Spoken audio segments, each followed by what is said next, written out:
Hello guys and आज मैं topic लेने आ रही हूँ how to organisms reproduce.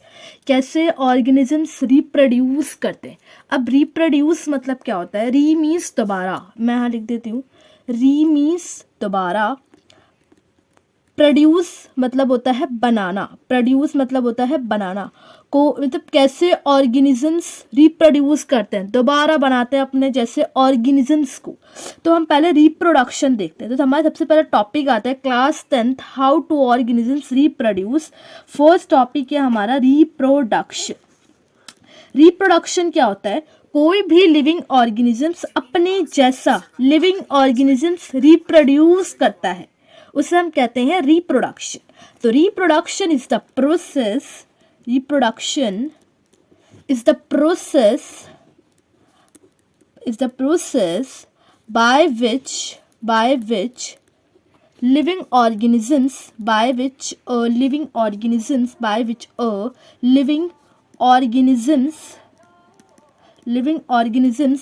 produces new individuals of their own kind, इसका क्या मतलब है। रिप्रोडक्शन एक ऐसा प्रोसेस होता है जिसमें लिविंग ऑर्गेनिजम्स प्रोड्यूस करते हैं, बनाते हैं अपने जैसे न्यू इंडिविजुअल्स। ठीक है, अब एक क्वेश्चन होता है क्या रिप्रोडक्शन एक लाइफ प्रोसेस होती है। तो इसका आंसर है नो, रिप्रोडक्शन कोई लाइफ प्रोसेस नहीं होती। भाई ये तो लाइफ प्रोसेस होनी चाहिए, क्योंकि 7 वेज होते हैं लाइफ प्रोसेस के, जिसे हम कहते हैं मिसेस ग्रीन। हमने पढ़ रखा है हमने लाइफ प्रोसेस वाले चैप्टर में ही पढ़ा था कि 7 वेज होते हैं रिप्रोडक्शन लाइफ प्रोसेस को जानने के लिए। मिसेस ग्रीन, एम से मूवमेंट, आर से रेस्पिरेशन, एस से सेंसिटिविटी, जी से ग्रोथ, आर से रिप्रोडक्शन, ई से एक्सक्रिएशन, एन से न्यूट्रिशन। तो आर तो रिप्रोडक्शन एक लाइफ प्रोसेस है, लेकिन इसका आंसर नो, बिकॉज कि रिप्रोडक्शन एक करेक्टरिस्टिक होती है लिविंग ऑर्गेनिजम्स की। रिप्रोडक्शन करेक्टरिस्टिक है लिविंग ऑर्गेनिजम्स की, पहचान है। ठीक है, तो लिविंग ऑर्गेनिजम्स की पहचान है, ये सब करते हैं, लेकिन रिप्रोडक्शन एक लाइफ प्रोसेस नहीं होती, ये बात याद रख लेना। ठीक है, अब एडवांटेजेस ऑफ रिप्रोडक्शन। एडवांटेजेस क्या है रिप्रोडक्शन की, इससे फायदा क्या होता है रिप्रोडक्शन से। एडवांटेजेस ऑफ रिप्रोडक्शन, तो पहला फायदा ये होता है कि it helps in the continuity of a species. ये स्पीसीज को कंटिन्यूटी रखता है, जारी रखता है, प्रजातियों को इसको जारी रखता है। अगर हम रिप्रोड्यूस नहीं करेंगे तो स्पीसीज तो हो गई नहीं इस दुनिया में। ठीक है, दूसरा है हमारा रोल इन इवैल्यूएशन। इवैल्यूएशन मतलब कि चेंजेस, इवैल्यूएशन मीन चेंजेस।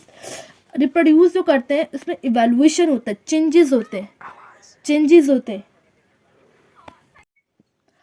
तो दूसरा था हमारा रोल इन इवैल्यूएशन। इवैल्यूएशन मतलब होता है चेंजेस मतलब क्या, जैसे कि फॉर एग्जांपल कि आपको एग्जांपल कि आपके दादाजी है, ठीक है, एंड आप ले लो।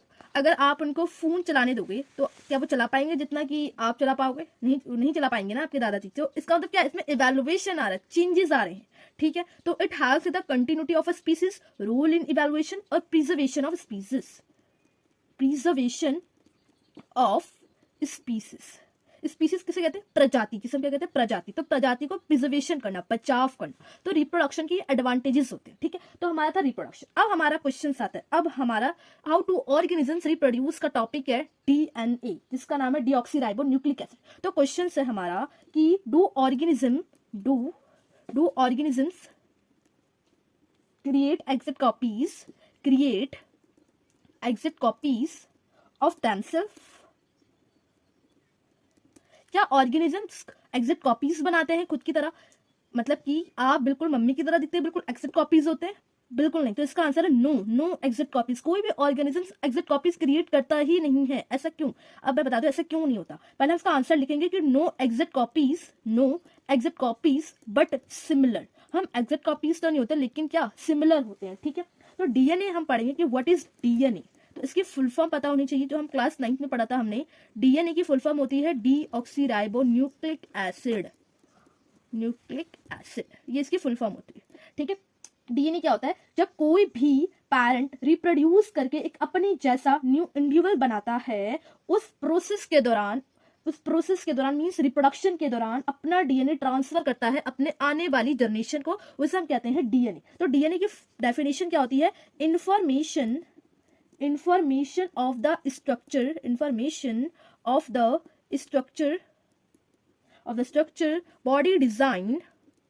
body design and function of organisms is present in the DNA. Information of structure body design. DNA क्या होता है?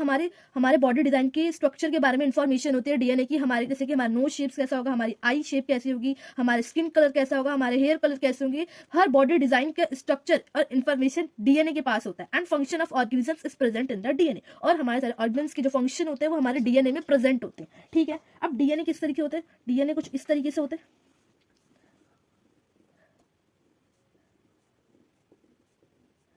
This is DNA. ठीक है, ये हमारा क्या होता है? डीएनए। अब मैं एग्जांपल देती, देखो ये हमारा सेल। बेसिकली सेल इतना बड़ा नहीं होता, मैंने सेल को जूम करा। जब मैं सेल को जूम करती हूँ तो मुझे क्या दिखता है? न्यूक्लियस। मैंने न्यूक्लियस को जूम करा। न्यूक्लियस को जूम करने के बाद मैंने देखा कि न्यूक्लियस के अंदर उलझे हुए धागे दिखाई दिए। इस उलझे हुए धागे को हम कहते हैं टैंगल थ्रेड लाइक स्ट्रक्चर।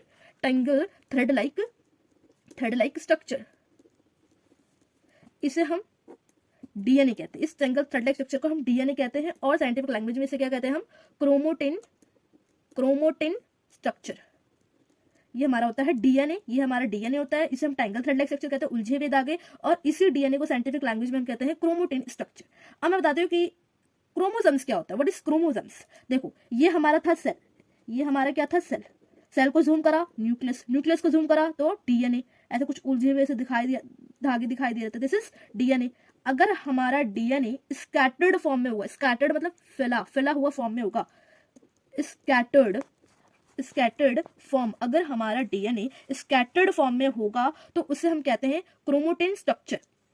अगर ये डीएनए कॉम्प्रेस्ड होगा, हम वर्ड कॉम्प्रेस बोल सकते हैं या कॉन्डेंस बोल सकते हैं या कॉइल भी बोल सकते हैं। कोई वर्ड यूज कर लो, कोई भी टर्म यूज कर लो। तो मैं कॉन्डेंस कह रही हूँ। अगर डीएनए कॉन्डेंस हो जाएगा, कॉन्डेंस मतलब क्या होता है? सिकुड़ना। अगर हमारा डीएनए सिकुड़ जाएगा तो उसे हम कहते हैं chromosome. This condense form of DNA is known as chromosome. Condense form of DNA is known as chromosomes. DNA का कॉन्डेंस फॉर्म को ही हम क्रोमोसोम्स कहते हैं। अगर स्कैटर्ड है तो अगर हमारा डीएनए स्कैटर्ड है तो क्रोमोटिन स्ट्रक्चर कहेंगे। अगर हमारा डीएनए कॉन्डेंस है तो वो हम क्रोमोसोम्स कहेंगे। क्वेश्चन है कि हमारे ह्यूमन बॉडी के अंदर कितने क्रोमोसोम्स होते हैं? तो 46 क्रोमोसोम्स होते हैं हमारे सेल्स के अंदर। ठीक है, the DNA has the information of making proteins in form of genes. अब हम अगले वीडियोस में जीन्स के बारे में पढ़ेंगे कि व्हाट इज जीन्स, जीन्स किसे कहते हैं। Thank you for the watching video.